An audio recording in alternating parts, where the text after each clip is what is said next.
Amén, aleluya. Muy buenos días, amados, aquellos que se han ido conectando conforme hemos ido avanzando. La vida de Victoria, bienvenida. Viviana, bienvenida. Dios le bendiga grandemente. Mana Francisca, Dios le bendiga. Brian, desde Inglaterra, bienvenida. Bienvenido. Elsa, desde Suiza, aleluya. Beatriz, bienvenido. Miguel, aleluya, bienvenido. Gloria a Dios, aleluya. Estamos en esta semana crucial, en esta semana poderosa. Siento algo fuerte en mi espíritu. Algo va a ocurrir en esta semana. Algo va a ocurrir fuerte. Y Dios quiera que sea que Él esté volviendo, que escuchemos esa trompeta. Pero el día y la hora no la sabemos. Simplemente seguimos diciendo Maranata. Jesús vuelve pronto. Confiamos. Y sabemos que esa es nuestra esperanza. Y ese es nuestro gozo. Aleluya. El estar con Él. Ser arrebatado en las nubes y poder compartir en esa boda del Cordero. Aleluya. Hoy vamos a continuar con la tercera epístola, la tercera carta del apóstol Juan. Está siendo de muchísima edificación para mi vida. No sé si para usted, creo que sí, creo firmemente que sí, que Dios habla en su palabra y cuando meditamos o cuando escudriñamos la escritura realmente trae no solamente conocimiento, sino que comienza a revelar cosas profundas a nuestro corazón y somos ministrados y somos confrontados por el Espíritu Santo. Estuvimos viendo ayer cómo esta carta del apóstol Juan, bueno, ayer y estos días pasados, desde que comenzamos esta carta, en comparación con la segunda carta de Juan, donde él exhortaba a los, o indicaba, o ordenaba en este caso, porque era el pastor que cuidaba esa red de iglesias a la cual estaba dirigida esas cartas. Él exhortaba a que no hospedaran a nadie, pero vemos que en el contexto ese nadie era de los falsos maestros, los falsos profetas, esos falsos hermanos que iban predicando de que Cristo, o sea, negaban la deidad de Cristo. Se había metido filosofías dentro de la iglesia, paganismo. Entonces vemos que muchos hermanos comenzaron a extraviarse de la fe. Lamentablemente hoy día sigue ocurriendo. Hay gran cantidad de grupos, de sectas que distorsionan la palabra para su antojo, para su propio provecho. Entonces vemos que el apóstol Pablo nos exhorta que no acojamos en nuestros hogares, hospedemos a esa gente que iban, en este caso, en aquel tiempo iban predicando de casa en casa o de iglesia en iglesia, y la verdad que venía a traer confusión, venía a traer a las vidas y a la iglesia misma la división. Entonces eran hermanos problemáticos. Y no es que aquí el apóstol llamado, conocido como el apóstol del amor, se haya vuelto o haya desaparecido su amor, no, ni mucho menos. Simplemente como él nos dijo en la primera carta que él dirigió, de que hay pecados de muerte. Y vimos ejemplos de lo que es un pecado de muerte. Y para nosotros no podemos llegar a comprender cuál es el pecado de muerte y cuál no, porque tenemos diferentes ejemplos. Yo creo por la escritura que uno de ellos es la blasfemia contra el Espíritu Santo. Eso es un pecado de muerte. Entonces no depende de nosotros, es dentro de la soberanía de Dios. Y Dios declara o piensa de que ese pecado, esa vida en la cual ha pecado, es algo que puede distorsionar el reino, algo que puede traer mal testimonio para el reino. Entonces en su soberanía puede traer la muerte a esa persona. Como digo, es la soberanía de Dios, Él es nuestro rey, Él es el que Él manda. Entonces ahí no podemos decir nada. Entonces yo creo que también otro de los pecados es el traer de confusión, división, blasfemia contra su palabra, traer herejías contra su palabra. Entonces tenemos que tener mucho cuidado, pero siempre digo, es la voluntad, es la soberanía de Dios el que dice quién y quién no. Así que nosotros simplemente tenemos que orar, como lo dice Juan en la primera carta, orar por los hermanos, orar para que salgan del error. Y si es la voluntad de Dios, Dios lo va a salvar, Dios lo va a sacar de esa esclavitud que se encuentra de esa falsa doctrina, de esa falsa enseñanza. Entonces vemos también que Él arremete contra todos aquellos que van distorsionando, van creando ese error, divulgando ese error. Y aquí la segunda carta dice, no lo hospedéis, no lo tengáis en casa. ¿Por qué? Porque aquel que hospeda se hace partícipe de sus malas obras, como nos dice la segunda carta. Aquí vemos algo diferente, aquí vemos que el apóstol Juan anima a los hermanos a que ayuden, a que hospeden a esos misioneros, a esos hombres tanto enviados por el apóstol Juan, aquellos que eran conocidos como aquellos que no eran conocidos, eran desconocidos para ellos. Y encontramos aquí en esta carta a un hermano llamado Gallo, en el cual va dirigida esta carta específicamente. Este hermano era un hijo espiritual del apóstol Juan. Y él le daba o la alababa por cuanto el testimonio que habían dado los hermanos, los misioneros, que al llegar a esa ciudad, Gallo había abierto las puertas no solamente de su casa, sino también de su corazón, y generosamente había ayudado, generosamente incluso había apoyado. Podemos decir, por el contexto, podemos saber que incluso apoyó económicamente para que el Evangelio se siguiera predicando, porque en el segundo versículo nos dice que yo deseo que sea prosperado, y ese deseo es una palabra que dice orar, clamar, yo oro para que Dios te siga prosperando en todas las cosas, así como prospera tu alma y que tengas salud, ¿no? Entonces, en esa prosperidad que está deseando está también las cosas materiales, porque con las cosas materiales Él ayudaba, no solamente sustentaba al misionero, sino que lo ayudaba, lo aportaba también algo económicamente para que ellos pudieran continuar ese evangelio, ese encargo, porque por amor a Dios nos dice estos versículos de que ellos iban y habían sido enviados por amor a Dios, por amor a la obra, por amor al evangelio. Así que vemos la personalidad de Gallo. Gallo, una persona hospedadora, una persona humilde, una persona sabia, una persona que tenía discernimiento, porque a la orden del apóstol Juan de que no hospedaran a esos falsos hermanos, falsos maestros, él dice que había, como dije anteriormente, había hospedado a hermanos que no eran conocidos para él. Y estuvimos viendo ayer que como Gallo, aún sin conocer, él tuvo discernimiento de saber de que eran verdaderos hermanos.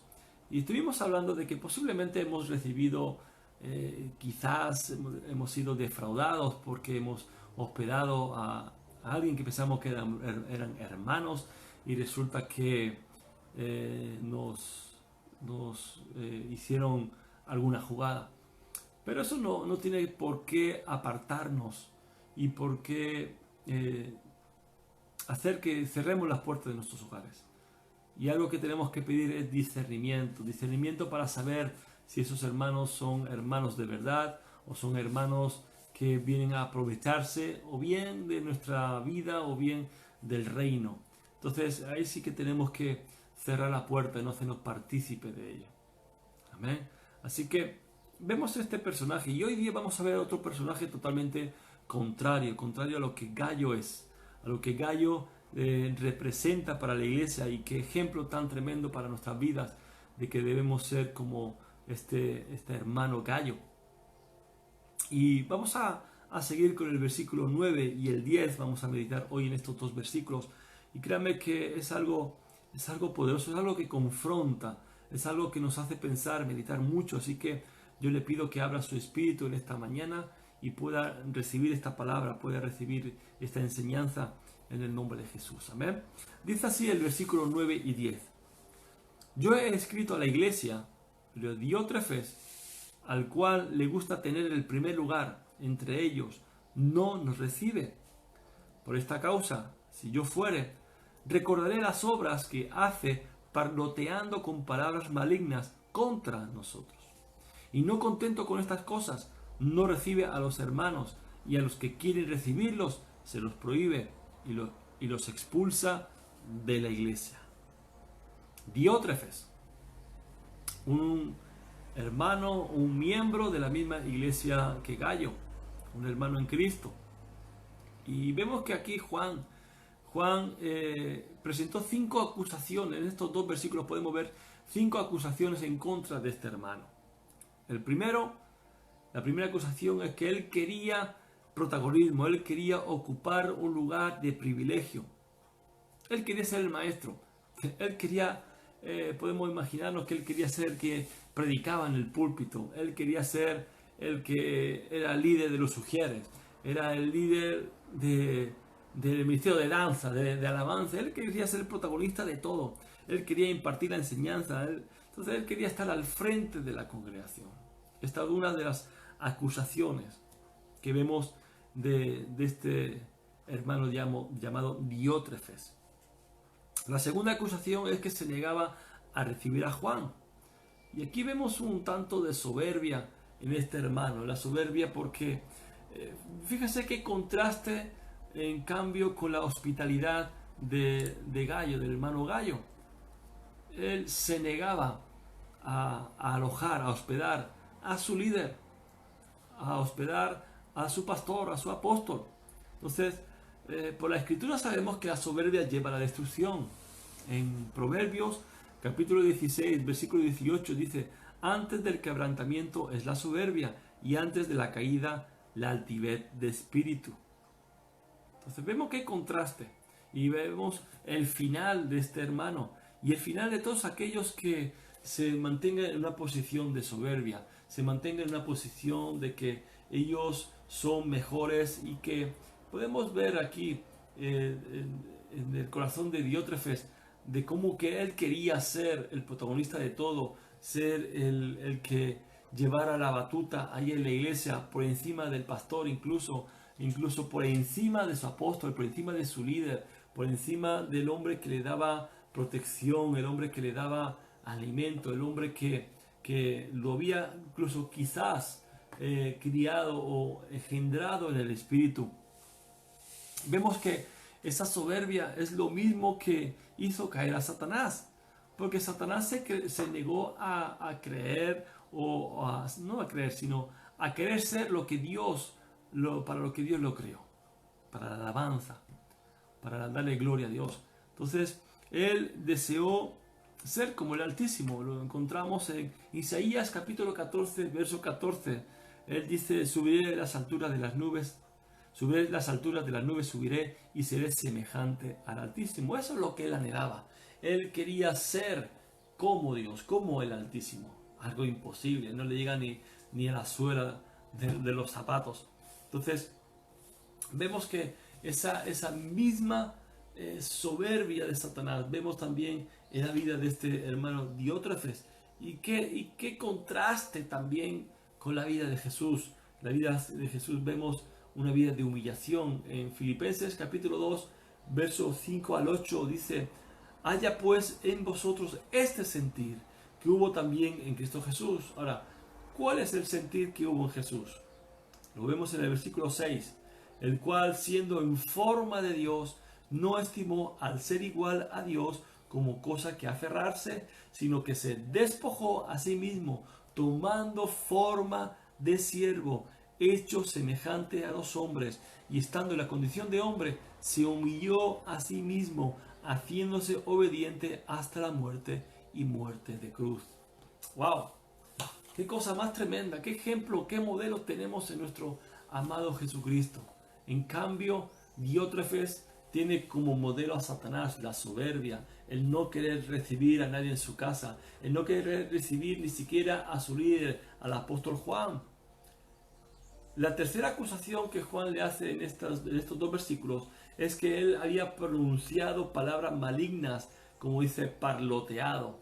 O sea, había dicho cosas contra los apóstoles, contra las enseñanzas, contra la manera de vivir de los apóstoles, contra la manera quizás de dirigir, porque eso es lo que hace un soberbio. El soberbio se piensa que puede hacerlo mejor que el pastor, que la pastora. El soberbio piensa que puede hacerlo mejor que cualquier otro hermano en la obra. O sea, el soberbio siempre hace eso y lo que hace es murmurar. Aquí la expresión que utiliza el apóstol Juan de parlotear es el griego fluareo y es la raíz de una palabra que es una expresión que quizá para nosotros no tiene mucho sentido, pero allá en Oriente, en los tiempos bíblicos, en Israel se hablaba o se habla esta expresión. Es una expresión de hacer agua, como el agua que está hirviendo, o sea, burbujas, algo que va burbujeando. Y esto va en un símil, o quiere decir la murmuración. Cuando alguien burbujea con sus palabras, quiere decir que está murmurando. Entonces él estaba parloteando, estaba murmurando en contra de los apóstoles, incluso de su líder. Y vemos que la palabra murmurar viene de la palabra griega diabolos, diabolos.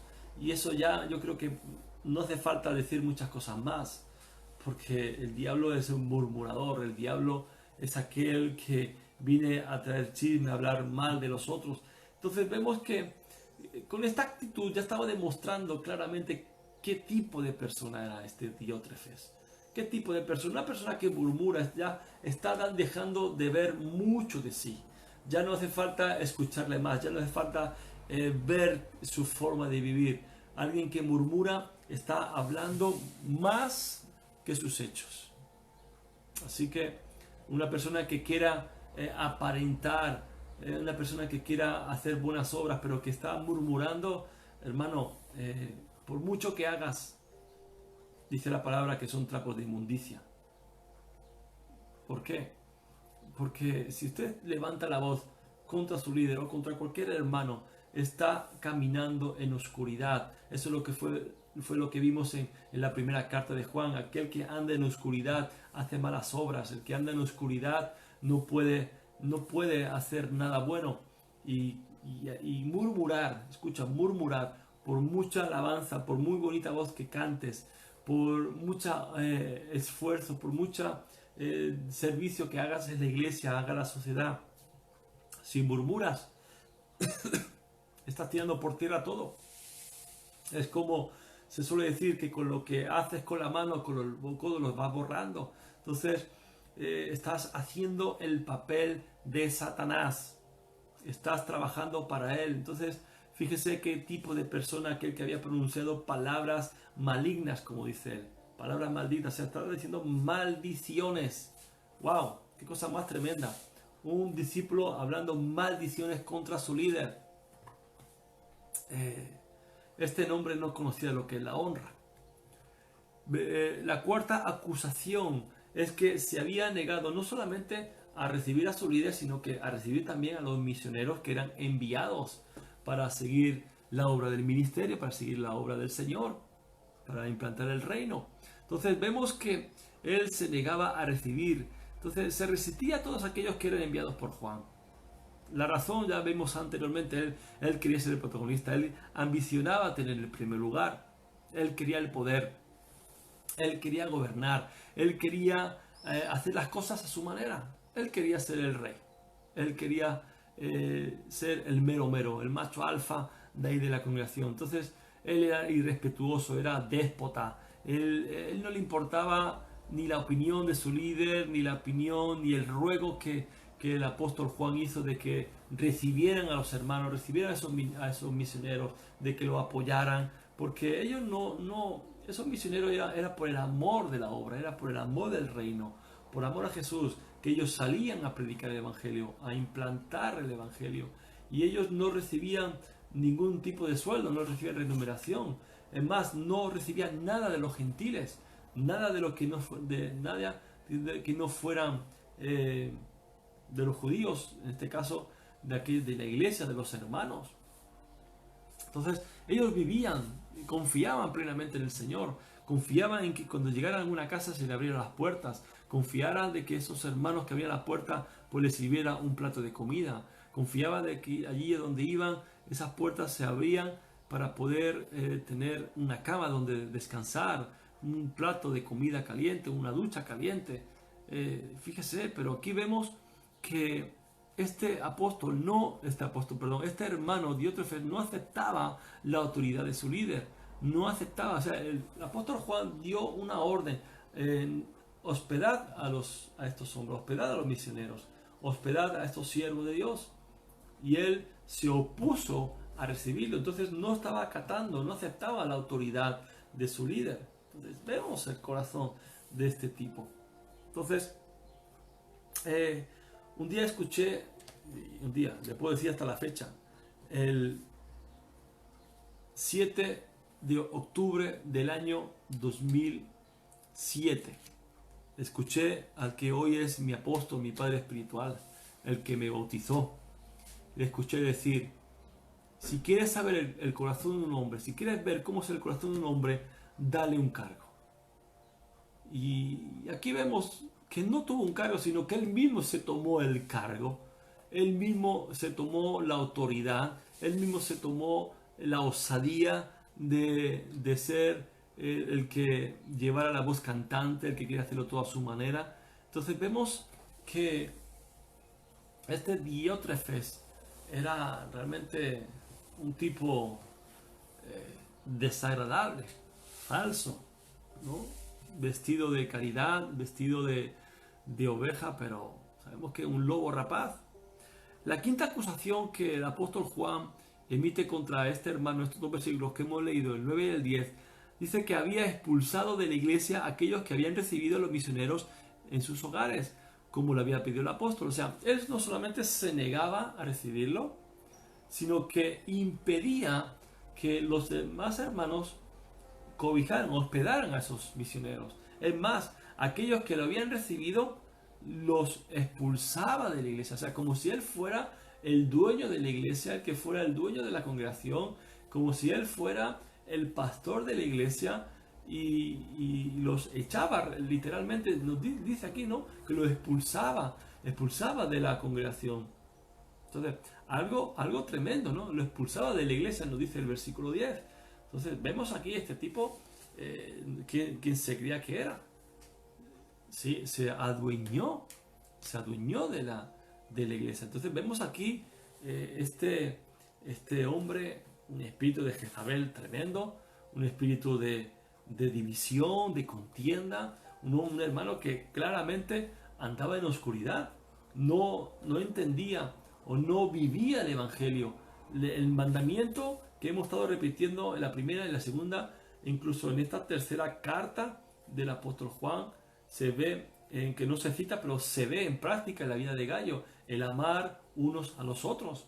Y esa palabra era para dentro de la iglesia, no estaba hablando para el mundo, aunque tenemos que amar el mundo, no el mundo, tenemos que amar a las vidas, sino que estas palabras eran para la propia iglesia, amaos unos a los otros. Y este hombre no entendía ese versículo, ese hombre no entendía esa ordenanza de Jesús, uno de los primeros mandamientos, un nuevo mandamiento os doy, dijo Jesús. Entonces, ese mandamiento estaba desde el principio, y Juan exhortaba a que vivieran esa palabra, que vivieran en el amor.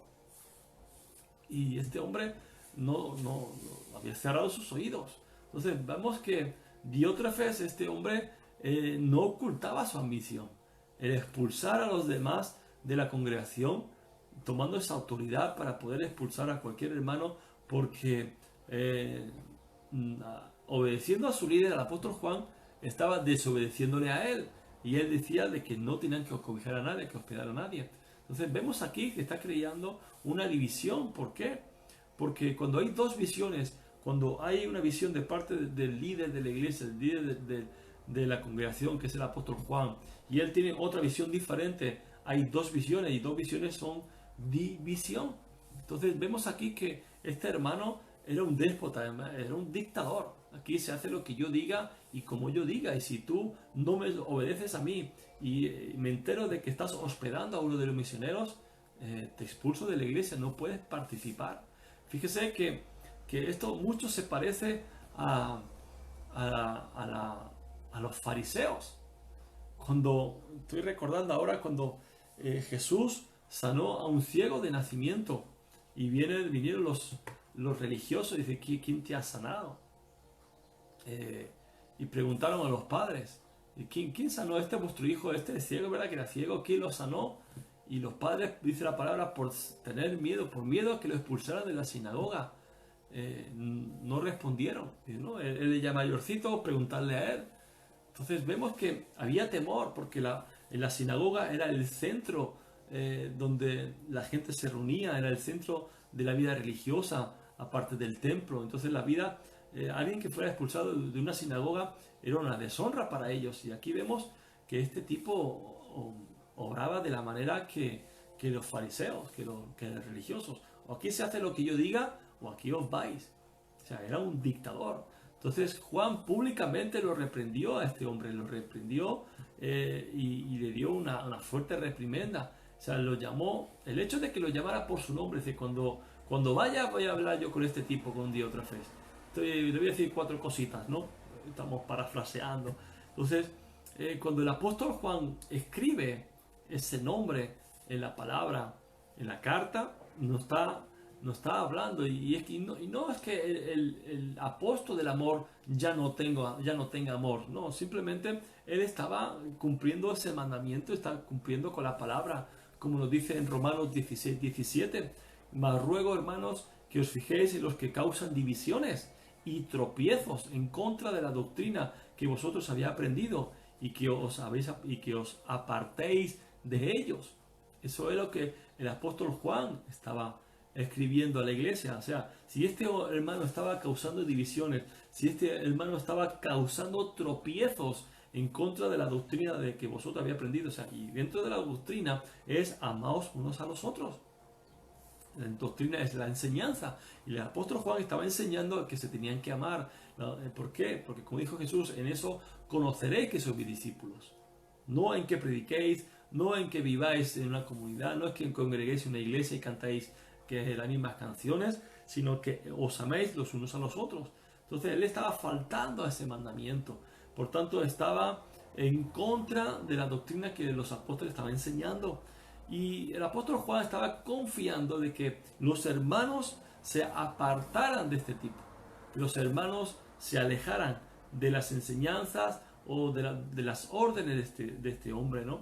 Entonces, tenemos que entender algo también, que esta reprimenda pública debe hacerse solamente cuando sea necesario, públicamente. ¿Por qué? Fíjese lo que nos enseñó nuestro Señor Jesucristo en Mateo capítulo 18, versículo 15 al 17, hablando de reprender a la hora de exhortar a un hermano. Por tanto, si tu hermano peca contra ti, ve y repréndele estando tú y él solos. Y si te oyere, has ganado a tu hermano. Mas si no te oyere, toma aún contigo a 1 o 2, para que en boca de 2 o 3 testigos conste toda palabra. Si no los oyera a ellos, dilo a la iglesia. Y si no oyera a la iglesia, tenle por gentil y publicano.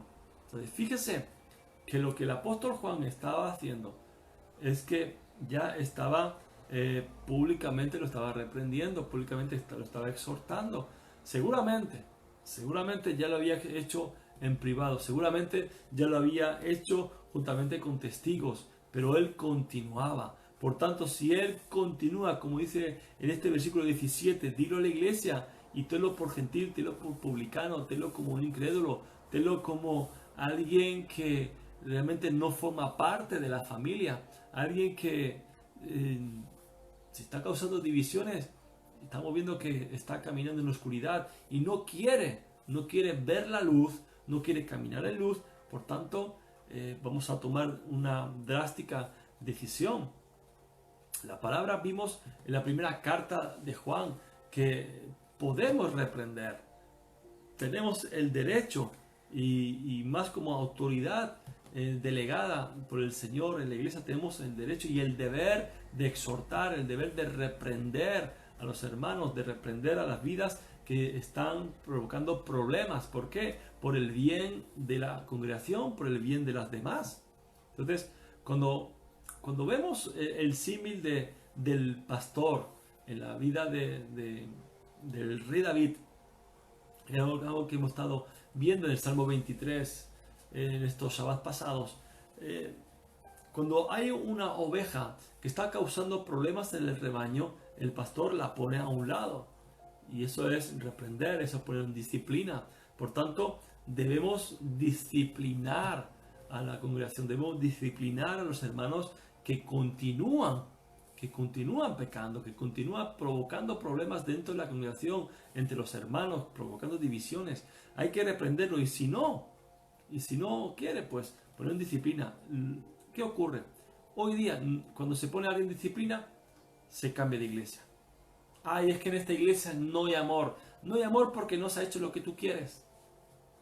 Y eso está demostrando soberbia y está demostrando rebeldía. Y si hay algo que Dios abomina, como nos dice la palabra, es la rebeldía. Porque el origen está en Satanás. Entonces, fíjese que el apóstol estaba aplicando la palabra del Señor. Estaba reprendiendo públicamente a la iglesia, diciendo: a este hermano cuando lo pille le voy a tirar de las orejas otra vez. Amén. Entonces, tenemos que tener algo en cuenta, hermanos. No debemos juzgar en base a un parámetro en el cual nosotros tampoco vamos a ser juzgados. En Mateo capítulo 7, versículo 1 y 2 dice: no juzguéis para que no seáis juzgados, porque con el juicio con que juzgáis seréis juzgados, y con la medida con que medís os será medido. Entonces, es sumamente importante entender esto, porque el emitir el juicio es algo que va a venir también sobre nosotros, porque como vamos a medir su juicio, vamos a ser nosotros también medidos. Entonces, aquí no se trata de medir, o sea, no se trata de emitir un juicio. Se trata de exhortar, se trata de animar a cambiar, se trata de reprender primeramente a solas, o exhortar a solas, con testigos, o si no ya delante de la iglesia.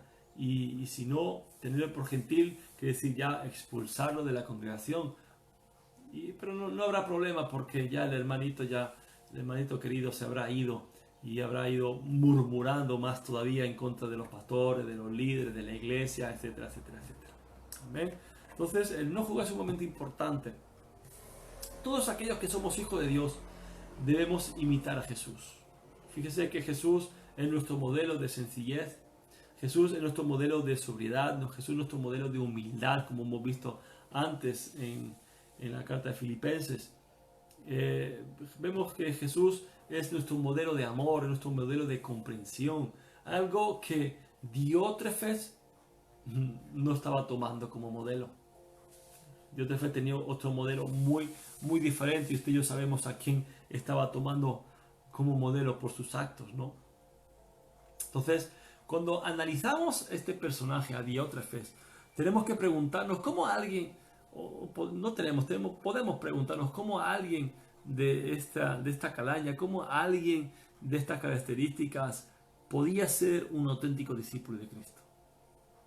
Y eso nos habla de que dentro de la congregación no todos son discípulos, ni mucho menos todos son hijos de Dios. Hay muchos que necesitan convertirse, hay muchos que necesitan nacer de nuevo, de una manera verdadera, original. La palabra nos dice que aquel que confiesa con su boca y cree con su corazón. Hay muchos que simplemente han confesado, pero no hay una conversión en su corazón. ¿Por qué? Porque si hubiera una conversión, realmente se hubiera notado.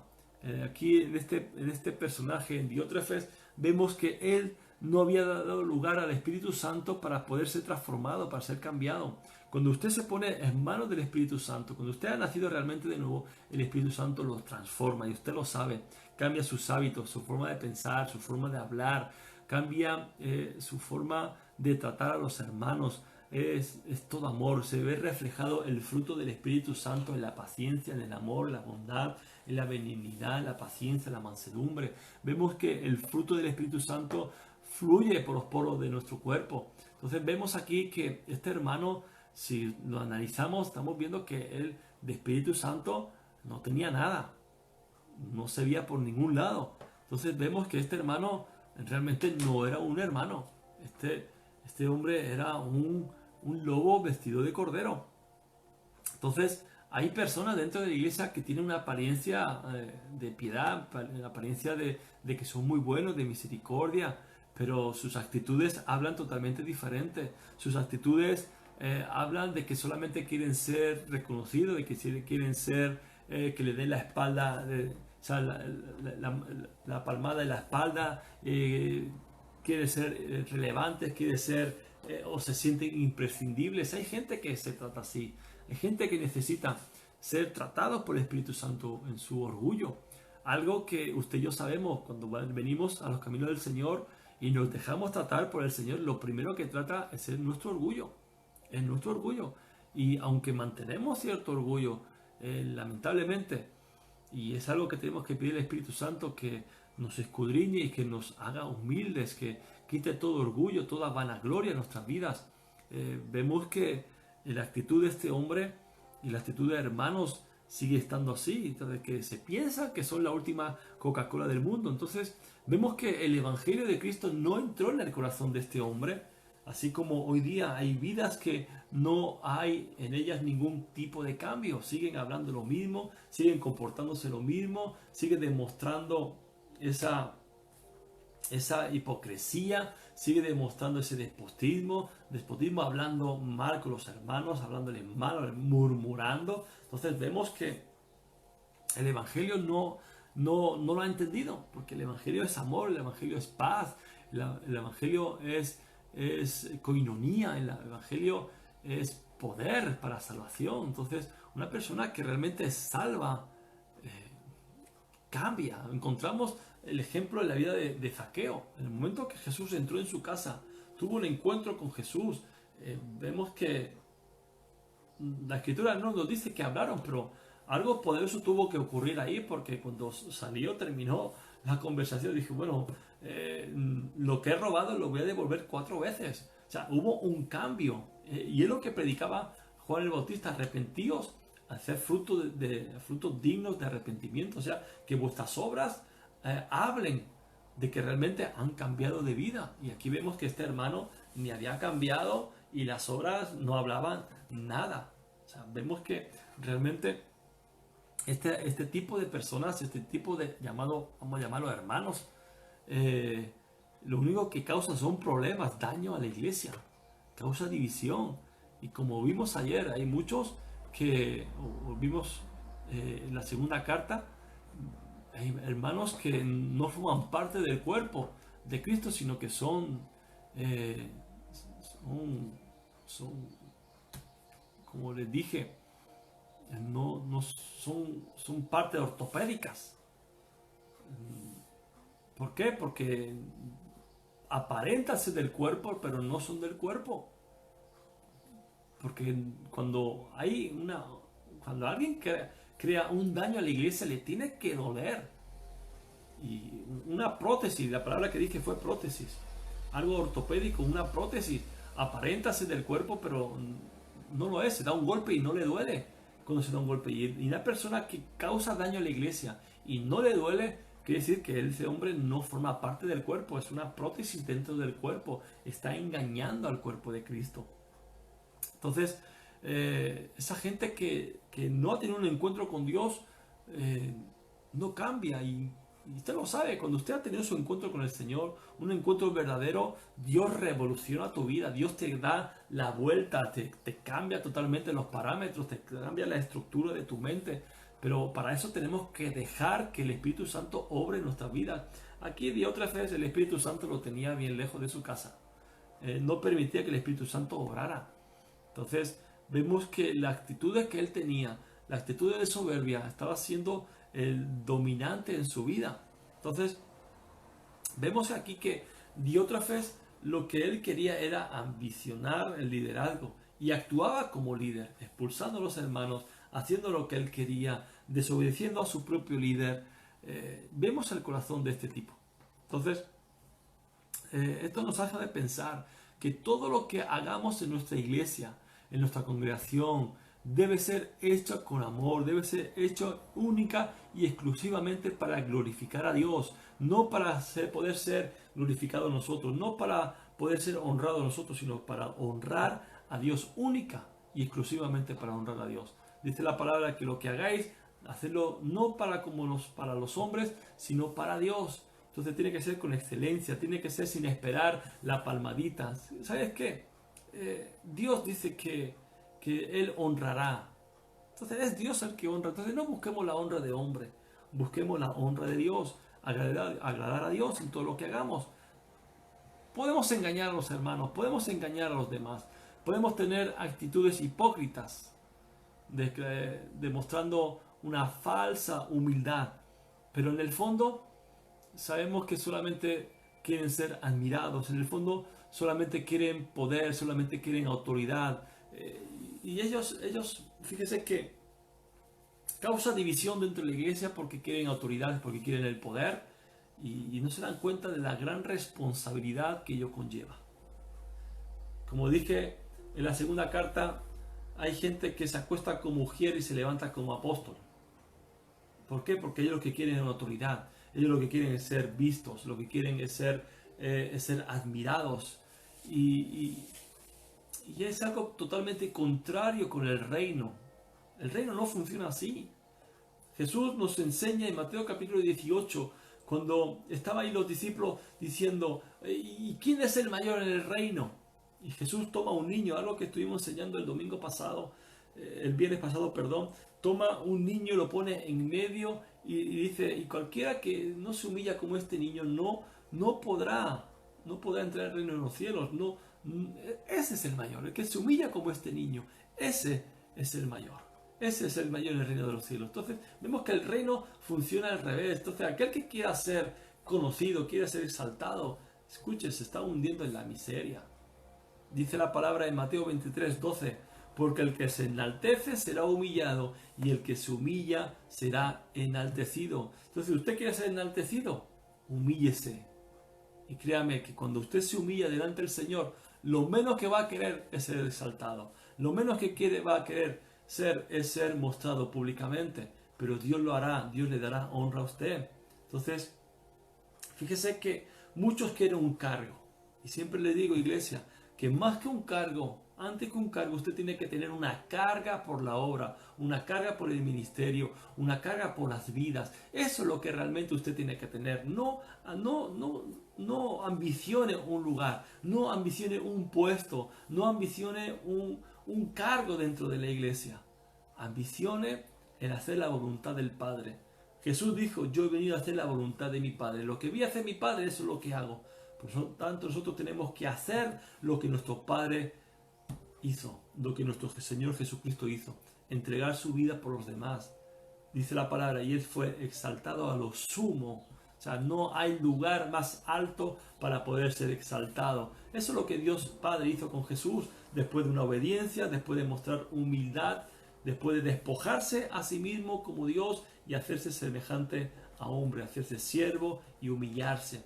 Y eso es lo que realmente va a valer en nuestra vida. El que tengamos una carga por la obra, por el ministerio, por las vidas, mucho antes que tener un cargo. Hay gente que quiere ser rey antes de ser cordero.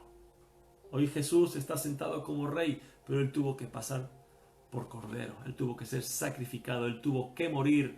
Y hay muchos que están vivos. Hay muchos que dicen, ya no vivo yo, mas Cristo vive en mí. Mentira. Mentira. Porque hay mucha gente que dice que está muerto, pero está vivito y coleando, como se suele decir. Entonces, en este día, amados, tenemos que examinar nuestro corazón. En este día tenemos que ver cuáles son las verdaderas intenciones de nuestro corazón, cuáles son las motivaciones de nuestro corazón. ¿Por qué estamos realizando todo lo que hacemos? ¿Por qué hacemos lo que hacemos en la iglesia?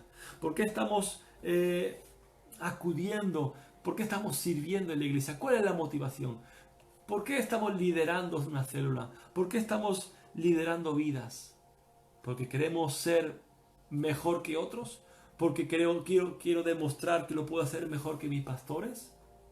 Eso podemos meditar en esta mañana. Tenemos que ser sinceros, amados. Sinceros porque, escucha, a Dios no podemos engañarle. Él ve las profundidades de nuestro corazón. Él sabe perfectamente las motivaciones. Por tanto, pidamos al Espíritu Santo que nos muestre realmente cuál es la motivación, realmente cuáles son las intenciones que hay en nuestro corazón. ¿Nos gusta trabajar en la iglesia por amor al servicio, por amor a Dios, por amor a las vidas, o porque realmente queremos ser vistos? ¿Cuál es nuestra motivación? Mi amor a Dios me impulsa a trabajar, mi amor a Dios me impulsa a hacer lo que hago, o realmente lo hago para darme como el importante, para darme el que lo hace todo, para que me vean. Eso es lo que tenemos que preguntarnos. ¿Lo hago para recibir los halagos de la gente? ¿Realmente me importa la gloria de Dios? Eso te tienes que preguntar hoy. Nos tenemos que preguntar. ¿Realmente me importa la gloria de Dios? ¿Me importa que su reino se extienda? ¿O simplemente quiero hacer un reino personal? Quiero ser el gobernante, quiero ser el líder, quiero ser aquel que mande en mi rebaño, en mi grupo, y que nadie se acerque a mis discípulos, y que nadie se acerque. Escuchen, los discípulos no son de usted, ni siquiera son míos, son del Señor.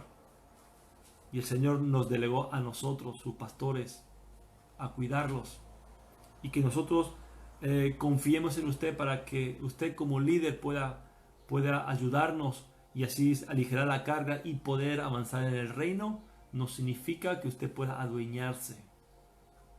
Amén. Entonces todos, usted y yo debemos examinar hoy día nuestro corazón y pedirle al Espíritu Santo que nos revele qué hay en él, qué hay en nuestro interior. Si hay deseos, si hay anhelos de ser vistos, si hay vanagloria en nuestras vidas, tenemos que ser humildes. Si hay egoísmo en nuestras vidas, tenemos que ser humildes para que el Espíritu Santo nos lo muestre, para que el Espíritu Santo nos haga renunciar, para que el Espíritu Santo nos haga cambiar de actitud. ¿Qué hará usted hoy si ha escuchado la voz del Espíritu Santo? Dice la palabra, si oyeres la voz de Dios, no endurezcas tu corazón. Yo creo que Dios nos ha hablado hoy, a usted y a mí. Así que le pido que podamos orar en esta hora y que usted pueda seguir meditando en esta palabra, que vuelva a leer estos 2 versículos que hemos visto hoy y que el Señor le ministre. Y que pueda ver nuevamente este vídeo y que pueda meditar, pedirle al Espíritu Santo que le muestre qué hay en su corazón, por qué hace las cosas, por qué está cuidando de vidas, por qué está asistiendo a una célula, por qué está sirviendo en la iglesia, por qué está sirviendo en el reino. Pídale al Espíritu Santo que le muestre. Amén. Vamos a orar. Padre, en el nombre de Jesús, en este tiempo, Señor, delante de tu presencia, estamos aquí para pedirte, Espíritu Santo, que nos muestres, que escudriñes lo más profundo de nuestro corazón. Hemos visto, Señor, en la persona de este Diótrefes, como alguien que está dentro de la iglesia aún puede estar en oscuridad. Necesitamos nacer de nuevo, Señor. Y te pedimos en el nombre de Jesús que limpies nuestro corazón de toda vanagloria. Si hay algo en nuestras vidas en el cual hemos sido confrontados hoy día, si hay soberbia, si hay orgullo, si lo que queremos es ser vistos por el hombre, ayúdanos, Señor, a cambiar.